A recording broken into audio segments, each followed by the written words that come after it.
Hello and welcome to Commendable Commotion. I'm Matthew Tannum LG and I'll be talking to some fascinating people about some equally fascinating topics that need more commotion.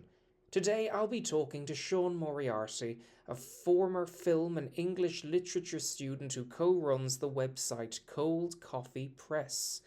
Cold Coffee Press is a great website that offers all sorts of reviews and critiques on the latest movies and classic films too, in addition to books and music. We'll hear about what spurred Sean to start the website, what inspires his own creative ambitions, and where he hopes to go from here with Cold Coffee Press. So, without further ado, please enjoy our conversation. I just want to see now what's the one of many things I'd like to ask you. Yeah, a very basic question, I know, but I'd just be interested for those who are unfamiliar as well. What is Cold Coffee Press, your website? Well, first and foremost, thank you very much for having me on. It's really good to be here. So, Cold Coffee Press it's a blog that myself and three other friends from college, to give them a shout out as well, James, Stephen, and Andrew, uh, we came to realize that we had spent a lot of our discourse when meeting throughout our time in college. A lot of it was film centric. So I think at one stage we decided, why don't we just get our appreciation and get our love of film out to the world, like in a blog format, and we would we would like dabble. I do throw ideas across each other. Maybe like do the standard film review, a latest release, maybe a retro review in celebration of something that was about to come out. We would maybe like a classic review of a film from many years ago, or even just an article like about a particular auteur filmmaker, or maybe like a genre of film. So it was a way, essentially it was an avenue for us to just express our love and appreciation of the art of cinema. And then it extended into other forms as well. With literature, we got people on to maybe write some music blogs. We got some people to write some book blogs on. Okay. So I didn't know you did the you included music in it as well and various other things and books. So before we talk a little bit about that, just go a little bit more into what got you into this. What sort of things would you talk about when you have those film-centric conversations in college? Because it's such a formative time, Mm. college and everything. So what sort of stuff was it, about the content of the films that you liked? Was it about the makers of them, all everything in Yeah. between? Like, you know. I think a lot of it kind of derived from when we were studying, because we all studied film in college. So a lot of it came from whether it was a film that was on our module for the week, or maybe it was a film related to a director that had a film that was on the same module. So maybe it was my first time. So, like I remember when we saw Psycho for the first time, I hadn't seen it, but I heard the guys around. Like you kind of, it's almost like one of those films now that you've heard so much about it going into it that it's so hard to like just block all that out and go into it. And I just, having seen it for the first time, like during my time in college, I just thought it was just a really well made film.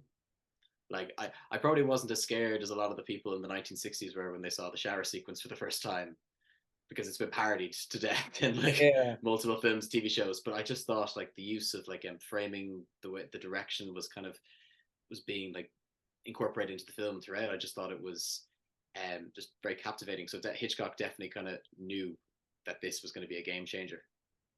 And then that those conversations kind of like blossomed from there, and just talking about like films that had an influence on and all that. Yeah, okay, that's good. And so yeah, no, you were interested in how they were made and how they were innovative rather than just, simply oh, because the plot was exciting, which is important too, obviously, as you know.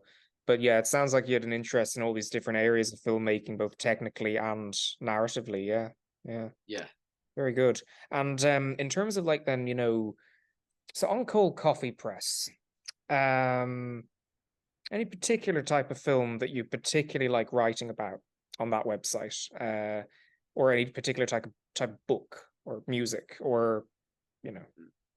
Well, James was the book guy, so he was the guy we always went to if there was a latest literature release. But for me, like I'd maybe stay within like the film lane if I was writing about one of them, and a lot of it would be kind of based on the directors that I have a keen interest in. Like if a new Tarantino film is out, like you can bet your bottom dollar I'm there gonna write a review like probably maybe the day after it's come out, or like we were talking beforehand about like Darren Aronofsky and like The Whale. Like I'd have to give my say on that. So a lot of it would be down to directors that I've been following for a long period of time, or maybe even an actor who has impressed me a lot in the past with their work, and that would kind of draw me in largely like the people involved, or also like word of mouth. Like when you hear like a film that kind of had like a grassroots road to success that maybe like started off on like a festival run, and then just through word of mouth you hear how great it is. Kind of just make you kind of like are morbidly curious to hear, okay, what is it about this little underground film that everybody's been hearing about? Yeah, no, absolutely, absolutely. And in terms of like, let's say now, I mean, you mentioned Darren Aronofsky. Would he be a big inspiration to you, along with other people? Yeah, well, definitely with some of his earlier films, like with the likes of Black Swan and prior to that, The Wrestler. Like the guy is just fantastic at like getting very kind of very human performances from his actors. Like you can see that the characters are kind of having to, or the actors playing them are having to go to some very dark places to get to give the performance they're giving of very damaged individuals. I just thought that that was one of like his strengths as a director. I kind of feel like that's been lost in some of his like later work, whether it's I don't know maybe through studio interference or maybe just or more of a focus on spectacle. But I thought like with the whale, it was a lot more of a return to form for him because it was more kind of character centric and kind of honed down into one small apartment in Idaho. Yeah, and I'm just wondering, like, given how I have not seen that film yet, but given that I heard it was very heavy going, like when you see these things, these various different kind of projects, like what would be the type that would affect you most emotionally, positively or negatively? Um, you know. Um, I think the as in like what kind of emotional reaction would I Yeah. like to get out of these? I think um just when it all kind of you see all of the different cinematic elements like kind of working in tandem to make like, this very like beautiful jigsaw puzzle, like it's coming together. Like you see the acting kind of blends in with either the scenery or maybe it blends in with the editing, that it doesn't feel, because we used to do a thing when we were in our module that how integral editing is, and that like clapping every time there's an edit. The best kind of edits are the ones that kind of sneak past and you don't even know, but just kind of giving the actors a space to just perform.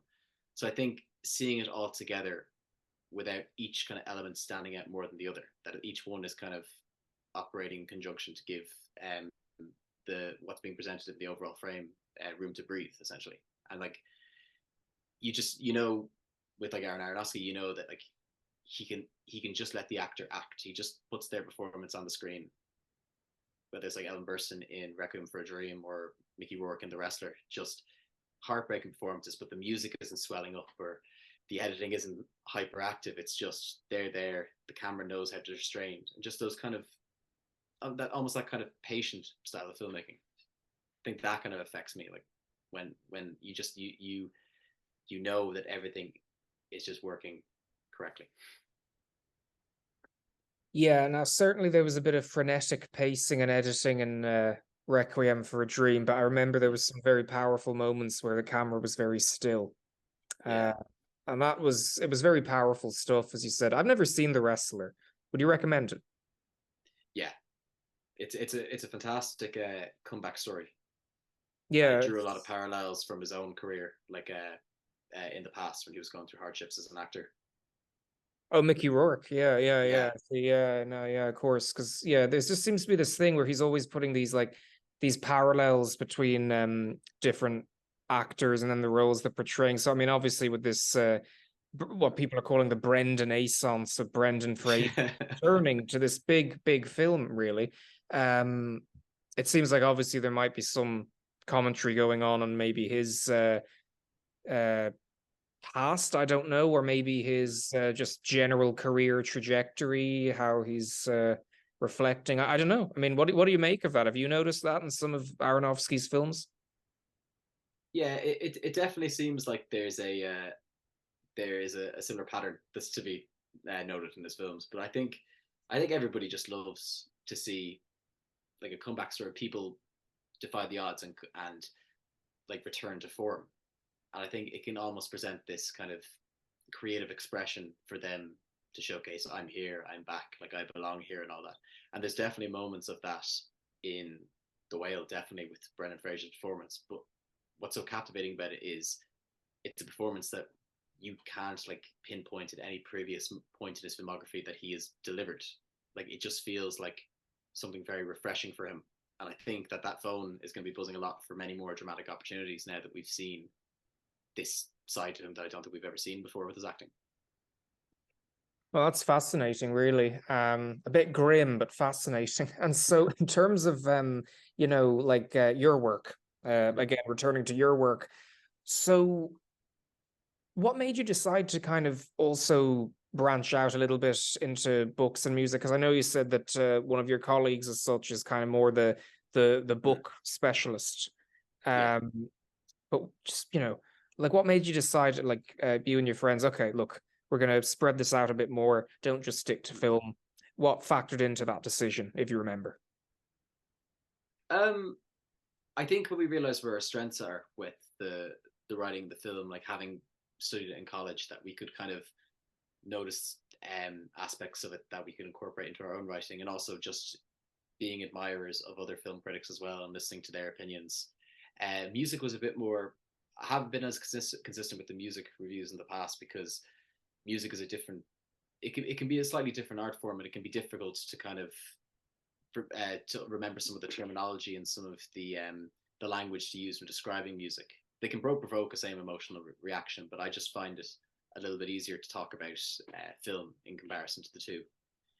And I think it was just the desire to like let other people know about a film that they might not have heard of, or maybe a film they had heard about or had heard word of mouth of, and like that we had heard about. It also provided a healthy method of us to write consistently about film without boring our friends to tears talking about film over and over again. Yeah, yeah, I know what you mean. I mean, do you think film criticism is popular overall, or do you think a lot of people get bored to tears by it? Like, what do you think? I mean, maybe it's a bit of a generalization that shouldn't be made. But I mean, like, what do you think? I mean, do you think a lot of people read stuff like that in general?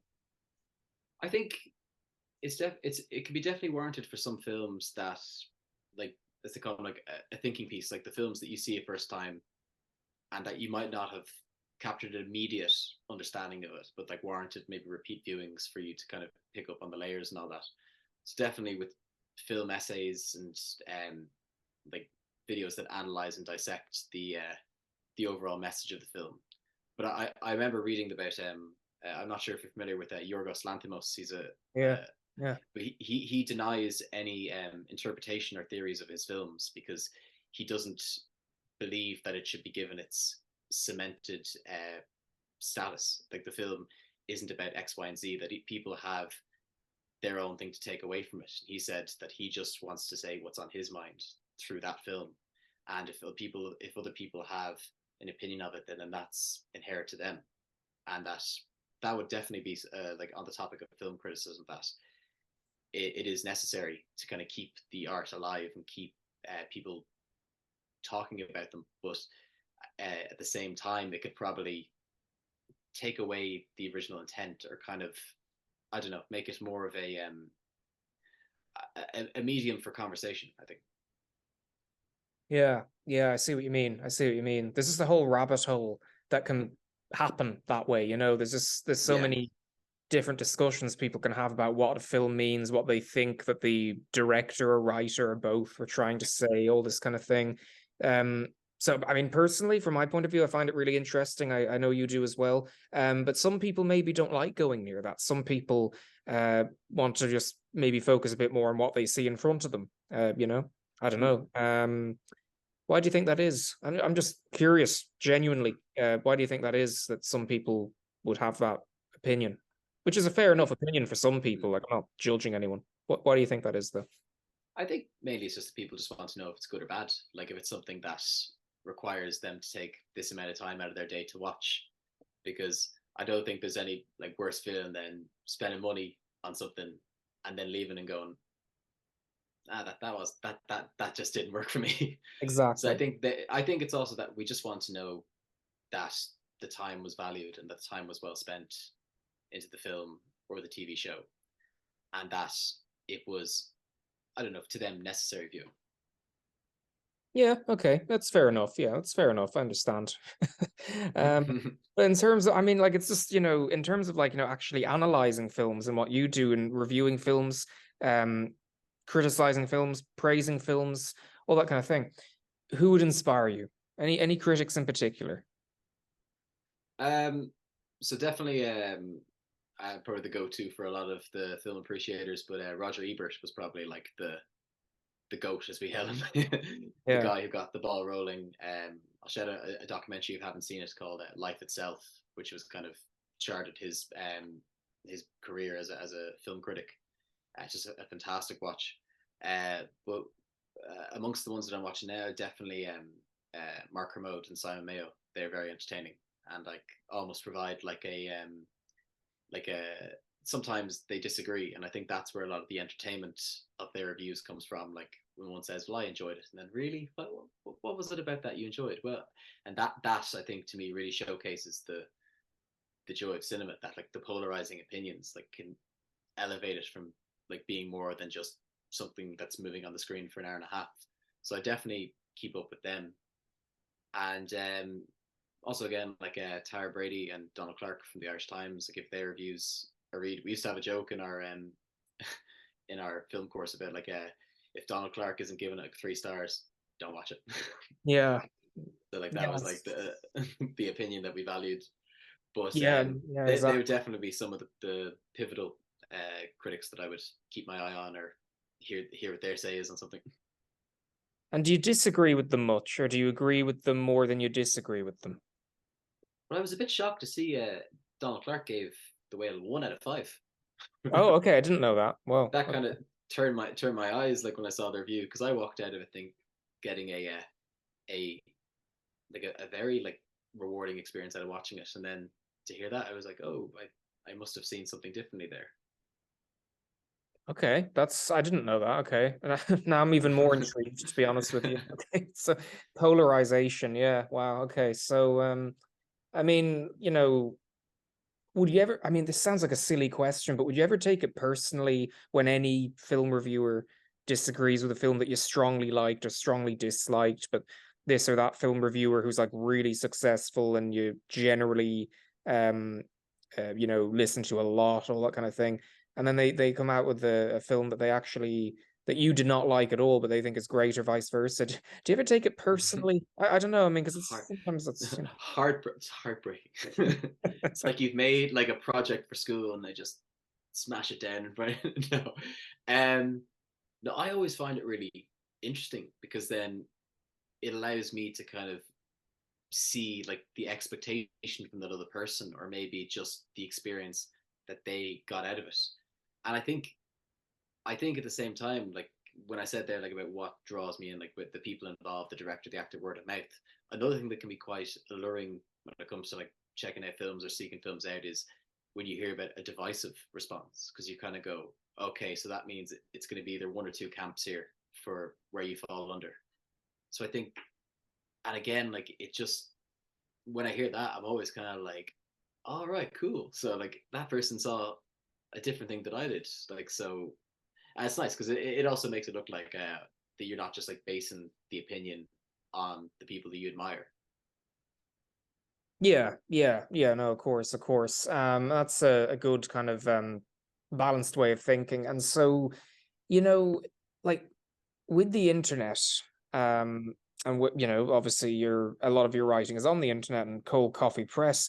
Like, what are your thoughts on like kind of the broadening of opportunities that like the internet gave to people to promote content like that, or to write their own interpretations of films or their own reviews of films? I know obviously we both kind of grew up with the internet, I think it's fair to say, but obviously for some people like it would have been like a revelation if they'd grown up without it, particularly, and they were into writing and film criticism. So like what are your thoughts on just different opportunities that exist online for people wanting to do what you do and write reviews of films? Well, it's definitely like there is more access now, like with the technology and in terms of getting the word of mouth out there. But it also means that there's like a higher chance of um people like in positions in film and all that of seeing some of the responses and seeing the blogs and what people say. Um, like even like a film critic that I've been following for years had expressed in his videos like throughout the years of hearing back from people on whose opinions he's expressed in the film, albeit some positive and some negative. But just this idea of that there are like bigger powers up there that's kind of keeping watch, and like that this internet is kind of this like central hub for people to like see the ideas that coming together. But it also like fuels my aspirations that maybe Brendan Fraser is reading a cold coffee review somewhere. Yeah, yeah, I see what you mean. Okay. Yeah, because it's just interesting. It is genuinely though. It's like it does kind of make you wonder. Like I hadn't thought about that as much. Like I mean, in terms of like, as well as the opportunities for creatives, there's also the other creatives seeing those creatives, and then all sorts of opportunities there. That's no, that's definitely a good bit of advice, really, to be honest with you. In terms of let's say I mean, I was going to ask you, would you like to branch out into audio? But I mean, I know you branched out into music and books. But I mean, would you ever make a podcast about film reviews? It would definitely be something that I would keep in mind. Like the, two of the original Cold Coffee members. I'm not sure if you're familiar with Andrew and Stephen. That they run a podcast called "I Know That Face," where Heard of they it? I've heard of it. but I've been on a couple times to talk about some. Theirs is a character actor focused, so they would pick a character actor and run through their career. Now I remember the podcast you're talking about. How could I forget about that? Yeah, Yeah, no, I remember give them a now. shout out as well. They did a very good But episode on found footage horror films. yeah, it's excellent.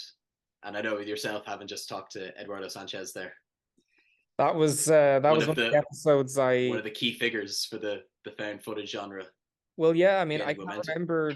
I can't remember, was Eduardo Sanchez on that episode, or was it kind of an overview of looking at found footage horror films in general? But I mean, I remember listening to that kind of in preparation for that episode that I did. And yeah, no, it was great. I mean, it's a great podcast, isn't it? It's fantastic. We'll get the word out about them as well. But Absolutely. the with the question there, it was about the podcast. I definitely it's been something I've been like to rolling around in my mind, and a lot of the time, it can be easier just to speak your thoughts in the film rather than like putting pen to paper. Like sometimes when I go back, like I might jot down in my notes maybe a key word that I just remembered, and then when I take those keywords and kind of expand it more out, like in the Word doc, it's kind of that in bullet point form I remember. But sometimes it can be limiting, but it can also be quite difficult to like where does the train of thought, like what station is it going to stop at. So I think maybe the transition to like talk, you could be witnessing here like the gears of my brain turning, going maybe a podcast now, a cold coffee podcast down the line. It's a good idea. I mean, it's a good idea. I mean, it's just interesting, all these different kind of media and all the different kind of opportunities that exist from the different formats um that exist for these kind of things. But it gets confusing. Um, it does get confusing sometimes about like trying to decide, okay, what format suits this or that particular project best. Do you know? Yeah. Um, including in, documentary filmmaking, for instance, or documentary podcasts. Would you like to do filmmaking? Like, I mean, would you like to make films as well as writing about them? I was wondering about that. I think that for me would exist more in the category of dreams than Yeah. possibilities. But I'd never say never.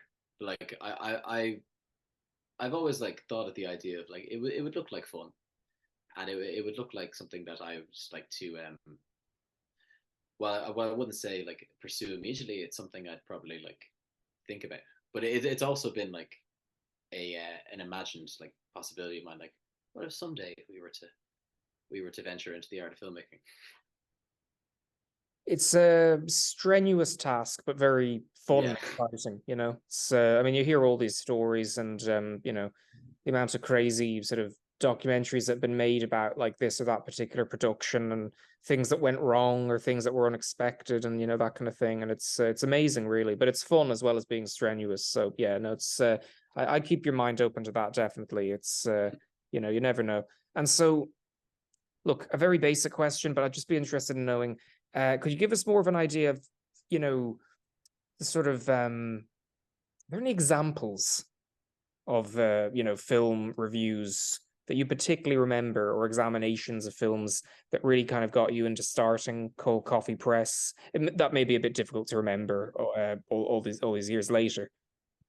I actually do remember the moment where it was almost like and funny enough, the image that's in the film has that kind of theme, but it was the moment in which I realized writing about films is very rewarding, and it was when we did the film Blade Runner for our comparative piece for our leaving cert, and it was just through watching it and initially not knowing how to feel about it, but then going back and kind of interpreting all the different imagery that was on screen. And I don't know if you've seen the original Blade Runner, Ridley Scott's. A long time ago, I did. I can barely remember anything about it, so please do remind me. But the film opens with, because it's set in it was made in 1982, but set in a futuristic 2019 Los Angeles that's full of giant skyscrapers and floating cars. So we probably haven't reached that point yet. But there's an immediate shot of like an eye opening, and through the pupil you see kind of like sparks and like almost like fireworks going off. Yeah. But I remember my English teacher uh, discussing that with us and saying it's almost as if taking a closer look. That's like throughout the film, like you're kind of looking more into what's going on the screen. And it was just that like thought in my head, and from discussing like character motives and like other like aesthetic choices, maybe like cinematography and editing, that it just it made it, because back then, like when you're young, you never really interpret films like in that way. Like you don't go that's a nice use of mise en scène, or that's a low Dutch angle like thing. You're just kind of saying like things are moving on screen, fantastic. But it's like through discussing it, it kind of gives us like longevity, and it's almost like in the same way like a piece of art can stand the time, like film, like throughout the years. And then it was just having had that experience and write about it just made me like eager to uncover similar things with similar film. Like, can similar films be interpreted in that way? Can similar films um, can you peel back the layers or take a closer look and find out what's going on or what was the intent behind this? Okay. Okay. Now that's interesting. And now apologies, we may have touched on this earlier, but I'd just be interested to know. So apart from the reviews that you do, how often do you delve into on Cold Coffee Press? How often do you delve into sort of, you know, I don't know what you want to call it, almost like, you know, that whole sort of semiotic, symbolic analysis of a particular film? Because I mean, I know obviously as you know, like with some films, like there are just so many interpretations out there, some completely wild interpretations of things Yeah, like, you know, The Shining. Uh if you've seen Room 237, which was about the different I've heard. interpretations. I haven't seen the film, but I've just heard like some of the interpretations it poses are like just mad. Like some of the stuff that Yeah, I they. mean, again, it was a while ago that I saw it, but yeah, no, some of them were interesting, let's say. But I mean, it was you know, I guess it shows just, you know, the way different people can just come to all these different creative interpretations of a film and intellectual interpretations of a film, or a book for that matter, or any other media. So, like, how often would you delve into that kind of thing? Like, kind of, you know, a real kind of in-depth analysis of, like, you know, symbolically or whatever, in a literary sort of way, what a film is trying to communicate. Um, I did a lot more in the past than I have now, but I think it's because whereas I've seen a lot of good films lately, I haven't had time to like that, like really like focus on just one film and like write a giant analysis of it. I remember at one stage, like during lockdown, I had this piece planned about that film, The Lighthouse, Robert Eggers movie. Yeah. But it's just because there's so much you could discuss behind that. that I kind of had to shelve it just because I didn't really know like which area to kind of dive into, which is kind of ironic because the film is on one location with two characters, yet there's so much that can be discussed about it, and so many different things you can take away from it. But I don't know. I think I definitely would like to see a film that kind of makes me get back into that mindset again, where it's like, all right, what's going on here? What's this about? I think one of the films I noted in my most anticipated list, Beau Was Afraid, which is the new film from Ari Aster, who did Hereditary and Midsummer. I watched the trailer for that and I was like, that looks like it's going to be a trip. So I think maybe and they're full of surreal and abstract imagery. So I think that could definitely like sneak its way into a potential analysis or a potential singular piece focusing on the meanings behind it. Yeah, that's true. That's true. I haven't seen the trailer for that, so I don't know about that film specifically. But in terms of, apart from what I read in your piece about the anticipated films, but I'm just wondering, do you think there's ever a danger of films getting too abstract and almost like, just trying too hard to provoke some sort of, intellectual interpretation when maybe there's a more balanced way of doing it where it can be, killing two birds with one stone, as it were, both narratively and metaphorically. Is that ever a concern that you'd have, or if you were making a film, for instance? I think one of the discussions in the past was that maybe audiences might not be as keen on checking these films out because that they're too maybe that they're alienating them from more conventional story beats or familiar concepts. But I think the paradigm has shifted a little bit in recent years, and I think more recently with Everything Ever All at Once getting all of the Oscar nominations, and that being a low budget film that became A24's most profitable film to date, and also was a very out there, mad, crazy film that had so many different ideas and visual moments going on, yet was still very human, like in its story and its approach. So I think while there is a danger of maybe veering too far into the abstract, I think there is like hope for films to kind of strike that balance. And also, I think that a lot of the time, I think audience members are very, I can't speak for everyone, but I definitely, from my case, that we're always looking to find something refreshing. And that doesn't mean omitting like familiar narrative archetypes and structures. It just means what kind of approach can we do to this, or what way can we tell this story over and over again? Right. Okay. Yeah. No, that's well said, definitely. And in terms of like, let's say, in terms of oh yes, this was something I've been meaning to ask you. Are you ever going to go back to stage acting? I know when we were like, doing our Yeah, undergrads, we both did that. I mean, I remember yeah, you were good. I mean, you were really good at that. You were in plays in UCD Dramsoc. yes, And it was, feels like a long time ago now. it does. But, Yeah. yeah, but time flies. And so I'm just wondering, like, I mean, would you ever do that again? That kind of thing, acting in general. Um, I definitely wouldn't put a pause on it. Like, it's definitely something I'd like to go back and explore in future. Having just attended the Seen and Heard Festival there recently to watch some of my peers, well, a friend of mine had put on a show. It was fantastic, and it just made me like it kind of um, like sparked the interest again. It's like, oh, just the process of like the rehearsal, seeing it all to come together, and being back on the stage again. Like, it's definitely a feeling I'd like to return to. So I definitely would be interested as well. And do you find the same as well with yourself to return to stage acting? Me personally, no.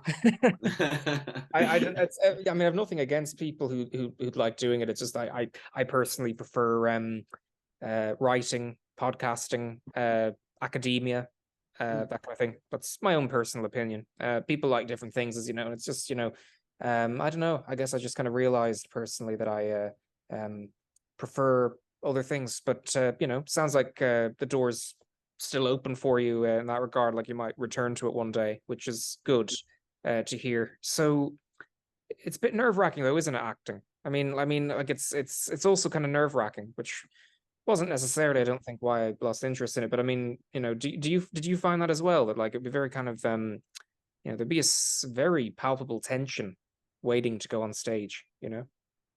Yeah, I think it's that like when the lights are down and then the other lights come on, like there is that feeling like English becoming a second language, uh, or fear of like missing a beat. But I think once you kind of realize when you're there that everybody's there just to see something, and that you're giving them the opportunity. You're kind of seizing control of those nerves, seizing the opportunity of all those concerns you have, and just venting it out onto the stage and performing the piece, or performing um just performing to the best of your ability. True, true. Yeah, no, exactly. So it sounds like you got a good handle on it then. So, in terms of being Yeah, able to manage. I must admit though that I haven't acted in a very very long time, but yeah, so I have, but I definitely would be interested down the line. I think it's kind of like a, if an opportunity rises, I might go for it. But it's just something like after finishing college that I hadn't returned to, or hadn't just found a way. I've dabbled in a bit of improvisational kind of theater, like doing improv workshops and all that, and they've been a, you know, a great way to kind of um, vent any of the tiredness or frustrations of a Monday morning, just heading down to an open space and just some impromptu performance art. It's always fun just trying to think how on earth to entertain people doing that whole improv thing years ago, and from my recollection. So yeah, no, I know what you mean. It's definitely and good practice too, in just all sorts of different ways. Um, in terms of public speaking, etc., all that kind of thing. Um, what sort of do you do interviews on Cold Coffee Press? Remind me. I mean, are you going to interview actors for that matter? No, no, No? no. We haven't interviewed anyone. In the past, I interviewed one of the auditors of the Film Society in UCD. Yeah. But what we did was we just we met outside the student cafe, and had just the recording on my phone, but it was all transcribed, so it was all like a transcript of the interview available for people to read. But that was in relation to the film festival that was upcoming. I can't remember how many years ago that was. It feels like forever, but I think it was almost like a little bit of a film stock promotion, cold coffee promotion, kind of working hand in hand. Okay, that's a good way of doing things sometimes, is it? In your Yeah, experience, yeah.